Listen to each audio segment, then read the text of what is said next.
Hey guys, I'm Evan. Welcome to Country View Acres. So today I've got some like odd jobs to do today. I got at least 3 things I want to get done. But first I need to get this Allis Chalmers loader that we just assembled the other day. I need to get it moved out of the garage so that we can have some workspace. And then there's a few other things I need to get moved out of here as well.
So now I'm going to work on the Allis Chalmers.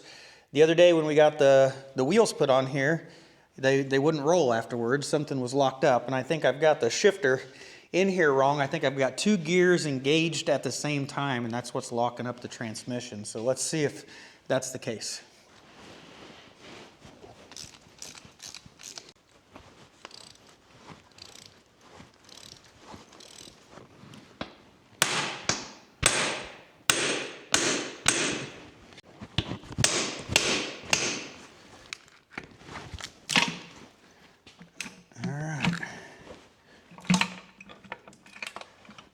Out of here.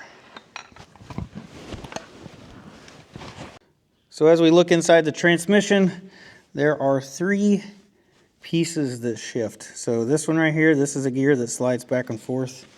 This piece right here slides back and forth, and it either engages to the left, to the right, or in the center, like right where it is. That's more of like a neutral, unengaged position. And then there's a gear way down here. And right now, it does not seem to move, and this gear right here is engaged. So now move it to the center, so now it's not engaged there no more. And yeah, look, see, now it now moves freely. At least that gear does. So maybe that's the problem. So before this wouldn't roll, we'll try it again. It looks like it will roll. So I think that was my problem. They were locked up. So as I shift this back and forth, you can see that this shaft back here, down in here, you can see it spinning, and then it is spinning this gear, and then it is spinning this gear. And with this spinning now, you can tell this is neutral, right? So the gear's spinning freely. It's not spinning any of these other gears. So now I engage a gear like that. You'll see as I push on it, it's trying to spin all of them now. So right here, this is the gear shifter assembly that we took off. But when you look at the bottom side, it has these shifting forks that are inside of here, and these engage in that groove that's beside the gear that slides back and forth, and there's a total of 3 of them, and we've got a total of 3 forks here.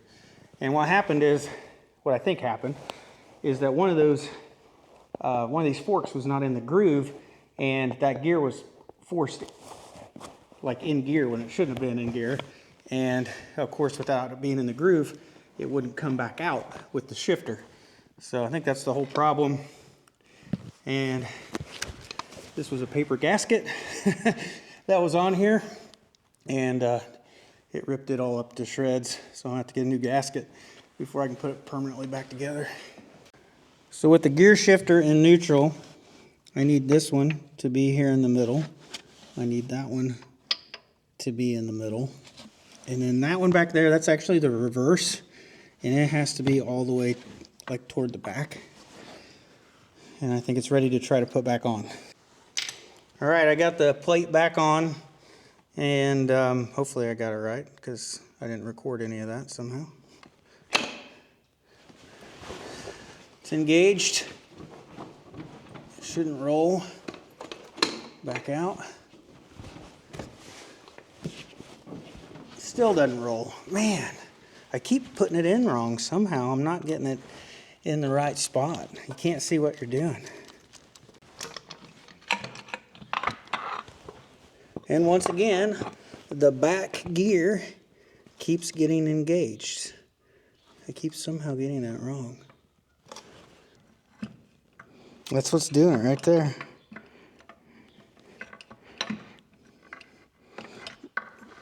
That reverse fork is hitting it and sliding it. This long one.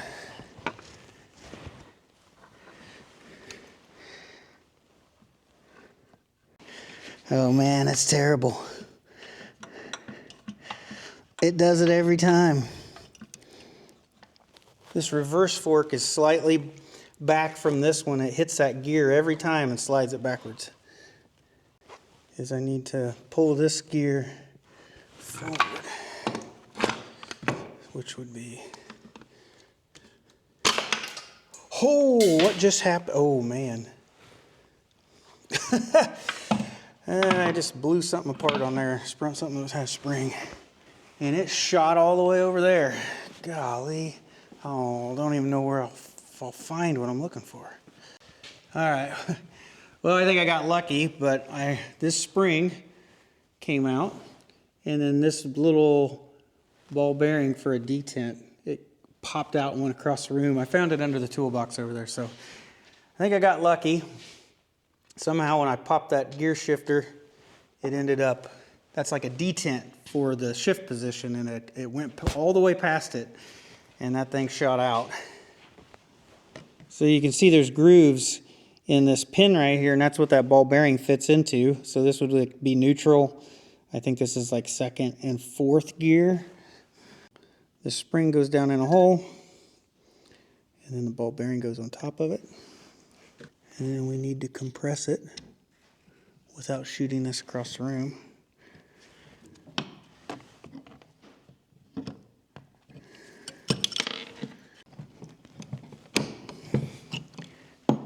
Negative.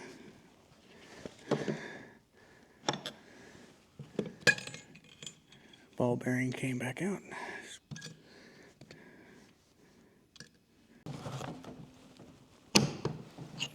No.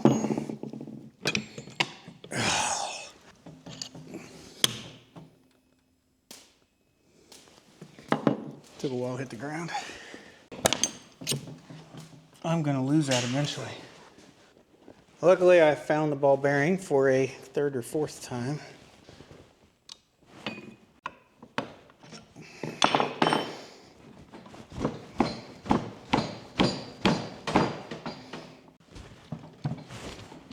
There we go. That should be 1st gear.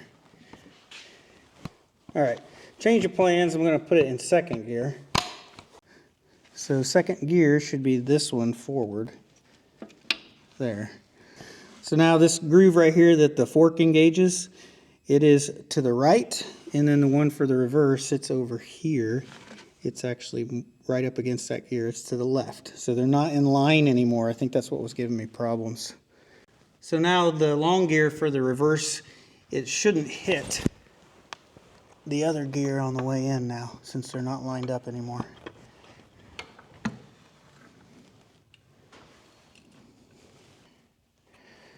think. Well, that idea is not working either. Yeah. All right, we'll bolt this down and we'll find out whether this works or not. Pop it out a second. All right, we're neutral. Hey, we're rolling. That's good. Got it in first. Locked up. Now reverse. Hey, locked in. Back to neutral. We're good. Finally got it in the right way. Too bad I don't have a gasket. So at least we figured out the problem with the Allis Chalmers. I think I understand like the gears in the transmission a little bit better after today. So there's 3 movable gears in there. Only one of those should be engaged at a time, and the other ones should be in their neutral position. And then those gears engage with the shift lever, and that's what moves them, right? So the problem was we had a gear engaged, and the shift lever was not mated up to it, so you couldn't pop it back out of gear. Things just weren't put together correctly. And it took me, I think, a total of 5 tries to get that in there with the shifter to actually mate up properly with the gears, because you can't see what you're doing. It just takes a little nudge and one of those gears slides over out of position, and then you're out of alignment. So that's a very tricky thing, trying to get that back on there correctly, that's for sure. So here in the workshop, looks a lot different without the tractor in here now. We've got plenty of space, and I'm still just trying to clear some things out of here that shouldn't belong or don't need to be in here. And one of those is the corn that we harvested this summer. We grew this corn. This is a glass gem. It's very colorful corn, but it can be popcorn, and it can also be like a flint corn. You can grind it into cornmeal. So it's been in here in the garage drying, and I need to do something with it. And this is a corn sheller that you run your ears of corn through, and then you got a little crank on here to run them through, and it knocks off all the corn kernels. And I need to make something to mount this to, and then we can go ahead and shell all this corn, and then I can try it for popcorn, I guess, maybe later today. But I need to at least get it shelled and get it out of the garage. So I've got this scrap piece of plywood left over from building a metal rack workbench thing that we made like a couple weeks ago, and I think I can cut like 5 pieces out of this. I can make like a simple box real quick, and then we can get the corn sheller mounted to it.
So the corn sheller finally has a home. I think I've had this for a couple years now, and it finally has something to mount it on. So now we'll go ahead and try it out. There's a spring right here, and that kind of adjusts how tight this clamps down on it. And you just feed your ears through, and then you turn it. Knocks off all of the corn kernels. There you go, cob. It left 2 pieces of corn on there. Not too bad.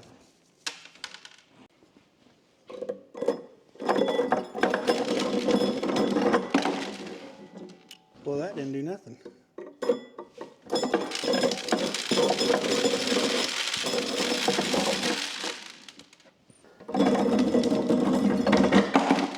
I obviously need to tighten this thing up.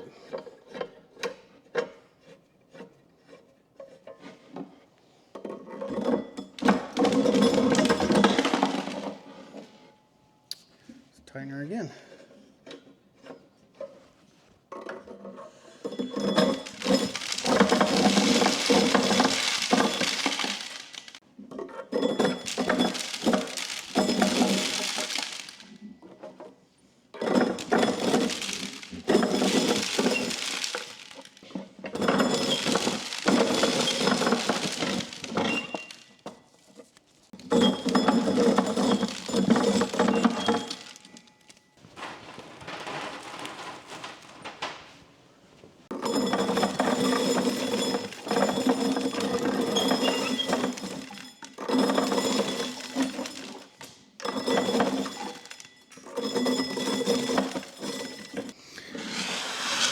All right, we got all of the corn shelled. Well, I think we'll definitely fill the bowl.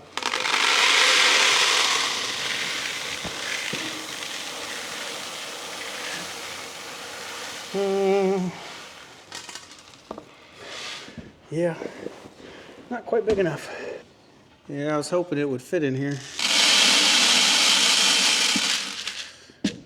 Not quite, but man, that's a lot of corn. Not too bad from just a couple rows in the garden.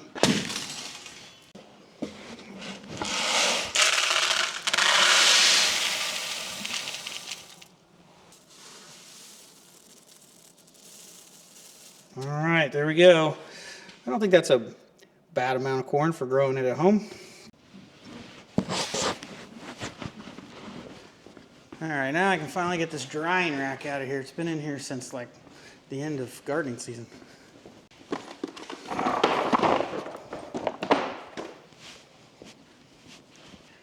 So the workshop's changed quite a bit in the last 4 days. We got the paint booth out of here.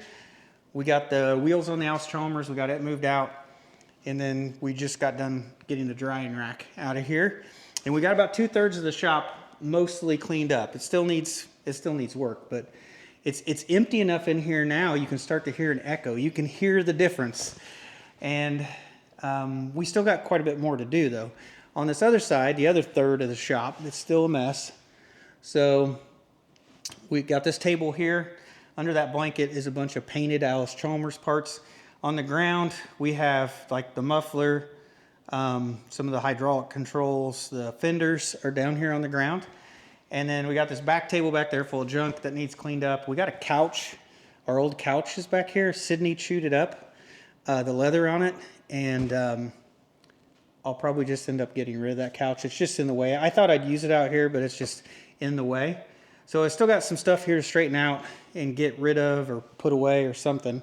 And then hopefully I'll start setting this all up as a woodworking shop and try to get all of the tools and everything kind of arranged where we want it. And then I can finally start to make Rebecca's bookshelves. So hopefully that'll happen over the next few weeks, that we'll get this all set up.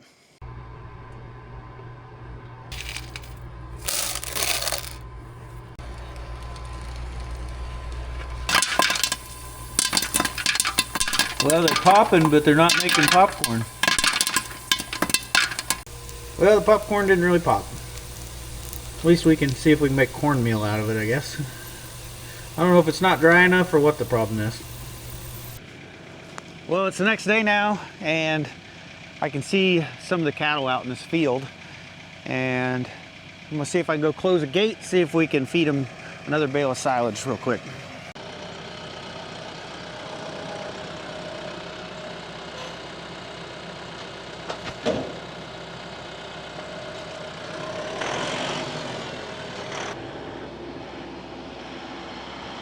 So as soon as they saw me, all of the cattle came up here and they're all staring me down right now. Hi Tyrone, you guarding the gate, buddy? Huh? You guarding the gate? Yeah. All right, come on in. What are you coming at me for? You just want to lick at me? Go get the silage. No, Tyrone. No, no, no, no. Come here. No. Don't get all feisty. Come on, let's go. I think he smells that silage on my hands. They're all getting feisty.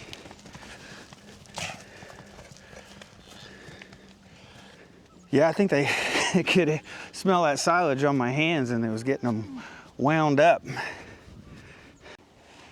And they're going right to work on that bale. They do love this stuff. Comes another one.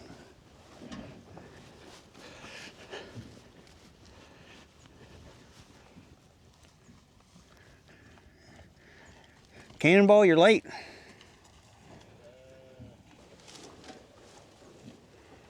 Yeah, I don't think there's any question about what their favorite thing to eat is, that's for sure. And it's definitely the silage. I had someone try to tell me that my silage bales looked terrible. And of course, you never know what their experience really is with silage bales, but no matter what they look like, they sure do like them, that's for sure. So I'm back out here in the workshop now and I'm going to continue on the feed trough build. We do feed out our beef steers. We shoot for like the last 3 months before they go to the butcher to get them up to that final weight and to fatten them and finish them the way that we like. And the feed troughs that we have are only big enough for maybe 3 or 4 cattle. And we're needing a bigger one and I need one in a different location. That way I can separate out the beef steers and I can feed them separately than the dairy heifers. So last time we fabricated the feed trough with 1/8" thick sheet metal. Today I've got some square tubing, 1.5" square tubing, and we're going to make a frame that is going to go all the way around the top to help strengthen this up. And then off of the corners, we're going to come off with some legs. So I'm just going to start by tacking on this square tubing.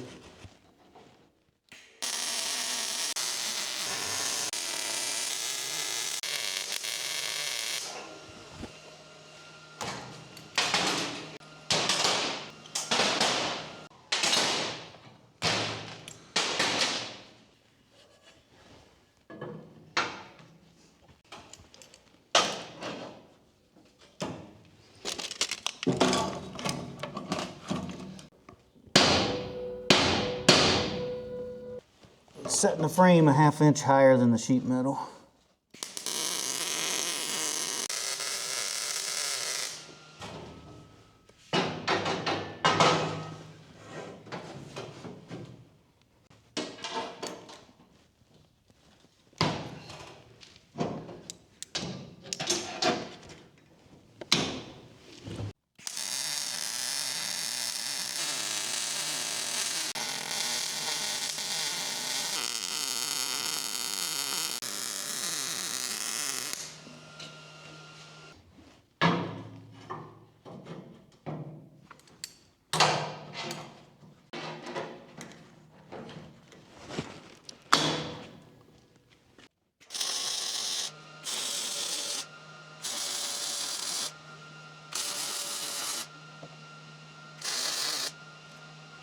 All right, I've got the frame around the top and then I came back and I welded this all the way out.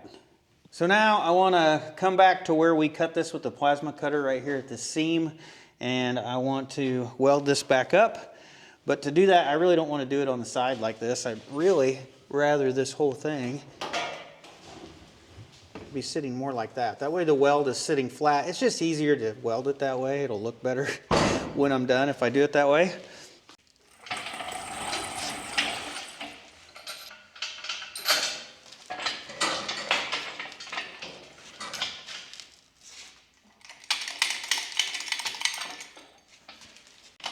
So I'm just going to lift this up with my little crane here.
So I got a text from Rebecca a little bit ago. She ended up getting a phone call while she was at work today from a company that said that we had purchased a 3-point tiller for like the back of a tractor, a 6-foot wide tiller, $3,000 piece of equipment. And so she sent the information to me because she thought, well, I must have purchased it and not mentioned it to her. But I hadn't bought a 3-point tiller. So I called that company up and I asked them who placed the order. And it turns out it's a subscriber that watches the channel. And I think that they're just trying to be nice and generous, and they think that I need a tiller, I guess, or that I could use a tiller. And I don't need a tiller. My dad has a tiller. He just lives about 8 miles away, and I can borrow it off of him anytime I need it. So this viewer is probably with freight charges and tax, probably spending $3,500 on something that I don't need, wasting their hard-earned money. And I really don't want viewers to send me products or tools and things that they think that I need. If I need them, I can buy them myself if I need something. And I don't mean to sound ungrateful, but all I ask really of you guys watching is I just want you to give me a few minutes of your time and watch the video. Because if you take that time and watch, that's how I make money, is the ads in the video. All those little ads that pop up that everybody skips, everybody hates, I skip them too. That's how I get paid. I get about 45% of the ad revenue off of those commercials. And, you know, each one of those commercials is maybe a penny, maybe a tenth of a penny, I don't know, but it all adds up over time. And then I get a paycheck at the end of the month. So if you guys just give me your time and watch, I'll get paid a paycheck. And so that's all I really ask of you guys as viewers is, and hopefully it's something you guys want to watch anyway. Hopefully you guys get some enjoyment out of the videos. But that's all I really want you guys to do is just watch, follow along, like it, share it with other people. So I told that company, I told them to cancel that order. I told them refund it, whatever. I said I am not taking that tiller. And like I said, I'm not trying to sound ungrateful. I'm sure that there'll be plenty of comments in the comments section down below about people wishing that somebody would send them a tiller. But I really don't want to ask anything from my viewers. I don't ask for Patreon. I don't ask for subscriptions, memberships. I don't ask for you guys to send me money. And I don't really want people to send me products either. So like I said, I'm not trying to sound grateful. I just want your guys' time to watch and follow along, and you'll help make my paycheck for me so that I can continue to do this.